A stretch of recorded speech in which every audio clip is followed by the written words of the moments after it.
Il est temps de réfléchir tous ensemble afin de faire prévaloir les buts et principes de la Charte des Nations Unies, afin de renforcer la coopération internationale, la rendre plus efficace, et notamment lorsqu'il s'agit de questions majeures. Le but étant de faire asseoir la paix et la sécurité internationale et réaliser les objectifs de développement durable dans un monde multipolaire. Dans cette logique, l'Algérie, qui nous incombe, et je saisis également cette opportunité, qui ont voté en faveur de l'Algérie, et c'est une confiance que l'Algérie veillera à honorer tout au long de son mandat au sein du Conseil de sécurité.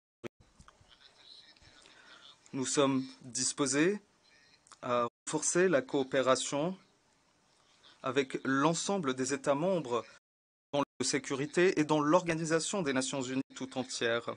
Nous sommes également prêts à mettre à profit notre riche expérience en matière de médiation et en matière de quête de solutions politiques et de résolution pacifique des conflits.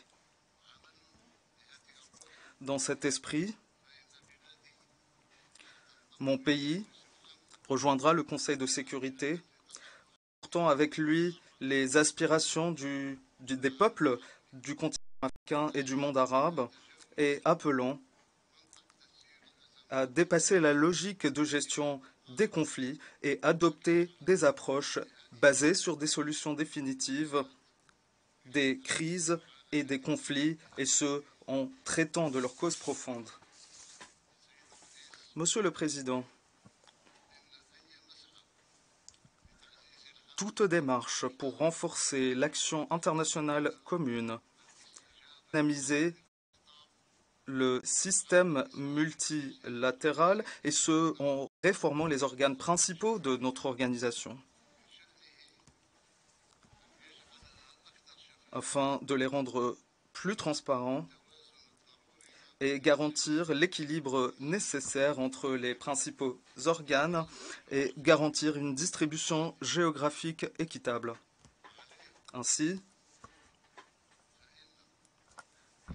revitaliser le rôle central de l'Assemblée générale des Nations unies en tant que seul organe qui reflète sincèrement la diversité des composantes de notre communauté internationale est un élément clé pour renforcer l'égalité entre les États et renforcer les piliers d'une véritable démocratie. Faire avancer le processus de négociation intergouvernementale concernant la réforme doit être une priorité absolue pour la communauté internationale. Et ce, afin de trouver un consensus et de réaliser une réforme véritable garantissant plus de représentativité et de transparence. Ici, je réitère l'engagement de l'Algérie vis-à-vis de la position africaine commune et mettre fin à l'injustice historique à l'encontre du continent africain. Monsieur le Président,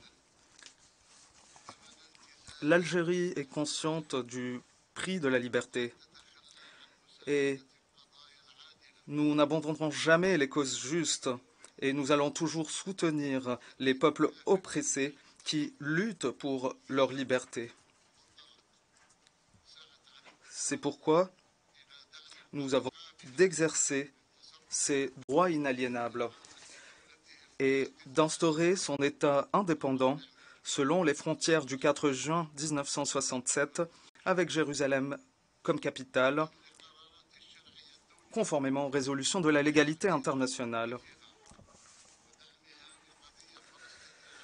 Dans le cadre de notre soutien à la cause palestinienne, cette cause juste, l'année dernière, mon pays, et sous ma supervision personnelle, a tenu un sommet pour unir les factions palestiniennes, un sommet qui a été couronné par l'adoption de la déclaration d'Alger.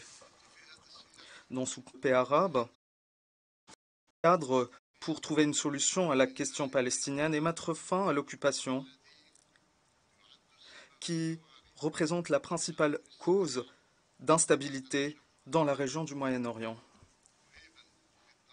Je fais appel à la conscience de la communauté internationale afin d'assumer sa responsabilité morale et historique et permettre au peuple palestinien de disposer de lui-même et d'œuvrer pleinement ses droits. Par ailleurs, je saisis cette opportunité pour appeler la Cour internationale de justice le 30 décembre 2022 en donnant un avis consultatif occupé, y compris Jérusalem-Est. Nous aspirons à une victoire et à honorer la lutte du peuple palestinien qui a tant souffert et qui a tant sacrifié, vivant sous le joug de l'occupation. De cette tribu,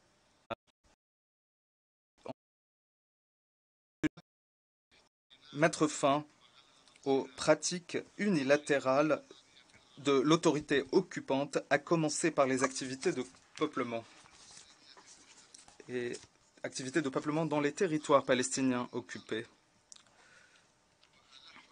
Nous appelons à nouveau, et j'insiste, à tenir une session extraordinaire de l'Assemblée générale afin d'octroyer à l'État de Palestine une session extraordinaire afin d'octroyer à l'État de Palestine le statut de membre permanent au sein de l'Assemblée générale des Nations unies. Nous sommes fiers de ce que notre organisation a réalisé en matière de décolonisation dans plusieurs régions. Nous aspirons à une solution définitive et à mettre fin au phénomène de la colonisation avec la dernière colonie africaine. Car en effet, un peuple tout entier au Sahara occidental est privé de son droit fondamental à l'autodétermination. Il est nécessaire d'organiser un référendum libre et intègre, conforme au plan de règlement adopté par le Conseil de sécurité en 1991 et qui a été approuvé par les deux parties et qui attend d'être mis en œuvre. Devant cette réalité et face à des tentatives visant à créer une légitimité en partant d'une illégitimité, il incombe à l'Organisation des Nations Unies à préserver la crédibilité de ces résolutions et soutenir la mise en œuvre pleine et entière des résolutions de notre organisation et revient à préserver sa réputation. Dans ce contexte, je réitère notre soutien aux efforts du secrétaire général de l'Organisation des Nations Unies, M. Antonio Guterres, et son envoyé personnel pour relancer le processus de négociation directe et organiser un référendum permettant au peuple sahraoui de disposer de lui-même selon les résolutions du Conseil de sécurité. Monsieur le Président, mon pays suit de très près et avec préoccupation ce qui se passe dans certains pays amis et frères. Et nous déployons tous nos efforts afin de trouver des solutions pacifiques et approcher les positions et les points de vue. S'agissant de la situation en Libye, ce pays frère, ici, je réitère notre soutien aux efforts de l'Organisation des Nations Unies visant à trouver une solution politique menée par les Libyens eux-mêmes et leur permettant de préserver l'unité de la Libye, sa souveraineté et l'intégrité territoriale de ce pays. En ce qui concerne la situation au Mali, l'Algérie qui joue un rôle de chef de file en matière de médiation internationale et qui préside le comité de suivi de la mise en œuvre de l'accord de paix et de réconciliation émanant du processus d'Alger. L'Algérie demeure résolue à poursuivre ses efforts afin de contourner les obstacles dans ce pays frère. Et nous réitérons ici notre position qui refuse le recours à la force pour résoudre les conflits. Pour ce qui est des développements au Niger, ce pays voisin, l'Algérie réitère son attachement au retour d'un ordre constitutionnel avec des moyens pacifiques et faire prévaloir les solutions politiques et diplomatiques et respecter l'état de droit. Nous appelons à faire preuve de vigilance devant des intentions d'intervention militaire étrangère, car cela peut avoir des répercussions dangereuses sur la paix et la stabilité du Niger et de la région tout entière. Dans le même temps, la situation très préoccupante au Soudan nous impose à appeler l'ensemble des parties à mettre fin au conflit et à suivre la voie du dialogue et de mettre fin au combat, car cette situation a des répercussions graves sur la situation humanitaire.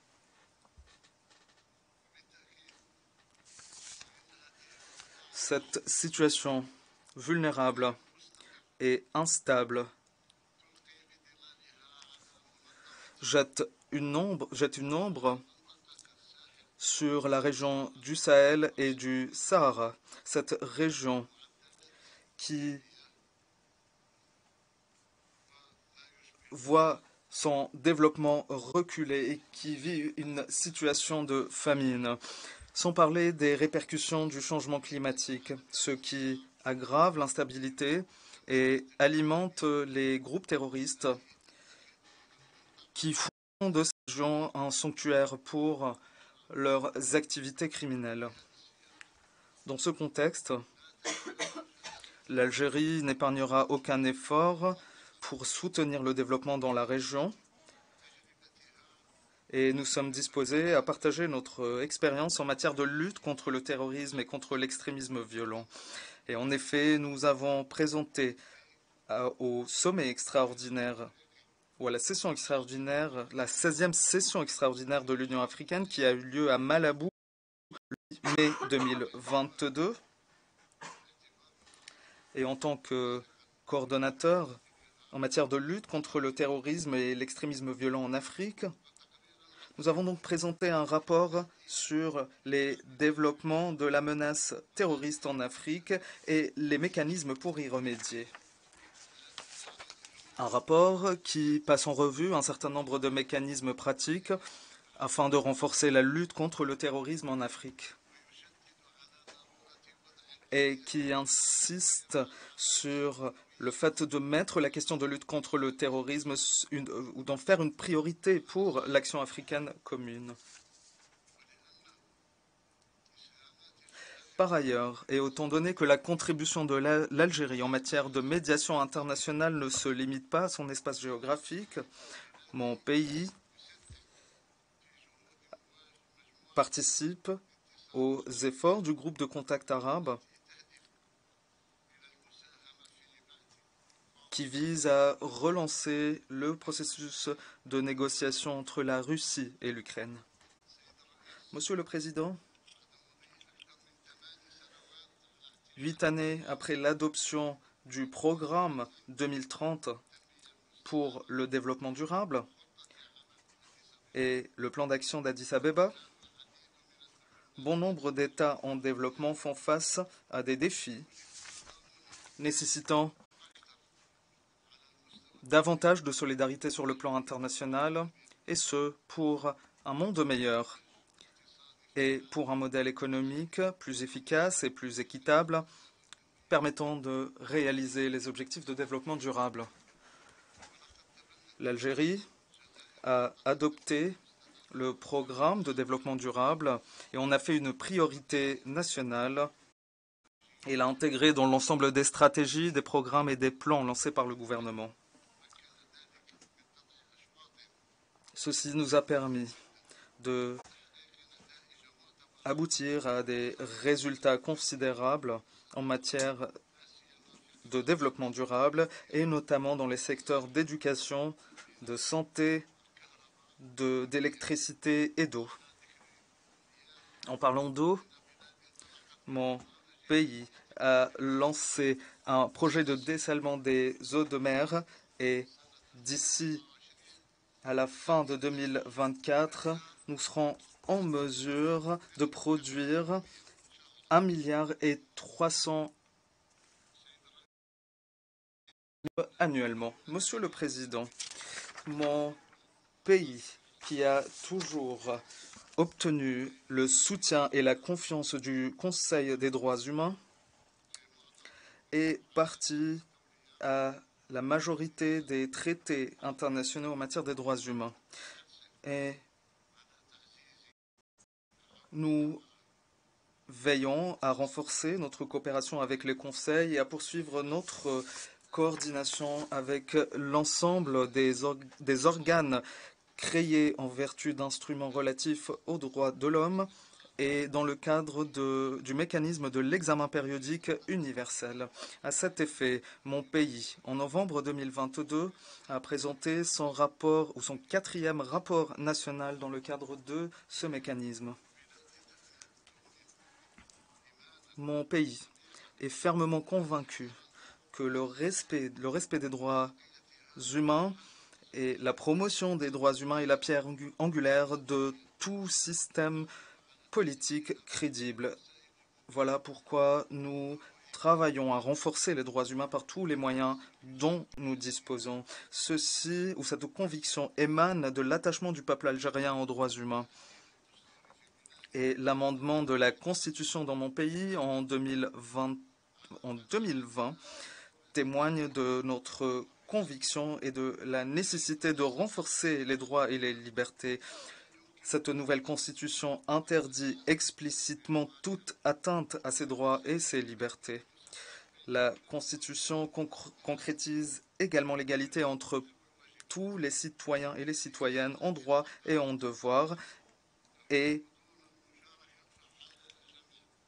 renforce la participation efficace de toutes et tous, et notamment en matière de promotion des droits de la femme et son autonomisation politique et économique, et sa participation dans les postes de responsabilité. Nous nous efforçons également à garantir un principe d'égalité dans le marché de l'emploi et à renforcer le rôle joué par la femme en matière de paix et de sécurité et de renforcer son statut dans tous les domaines de la vie sur le plan national, continental et international. Un plan pratique national dans le cadre de la mise en œuvre de la résolution 1325 du Conseil de sécurité, adoptée en octobre 2000. Un plan a été adopté pour renforcer le rôle de la femme dans la résolution et la prévention des conflits, et ce conformément aux principes de notre politique étrangère. L'Algérie, qui regorge de jeunes et de capacités jeunes, et en effet les jeunes représentent plus de 70% de la population nationale. L'Algérie a adopté des mesures afin de fournir les cadres institutionnels et les moyens nécessaires pour renforcer les capacités des jeunes et intégrer les jeunes en tant que force motrice dans les processus de développement durable et sur le plan politique, économique et culturel. En guise de conclusion, nous aspirons à un monde où règne la paix et la prospérité de tous les humains sous la houlette de l'Organisation des Nations Unies. Il faut faire preuve d'une volonté sincère et d'un engagement fort afin de répondre réellement aux aspirations légitimes de nos peuples. Merci de votre écoute et que la paix de Dieu et ses bénédictions soient avec vous.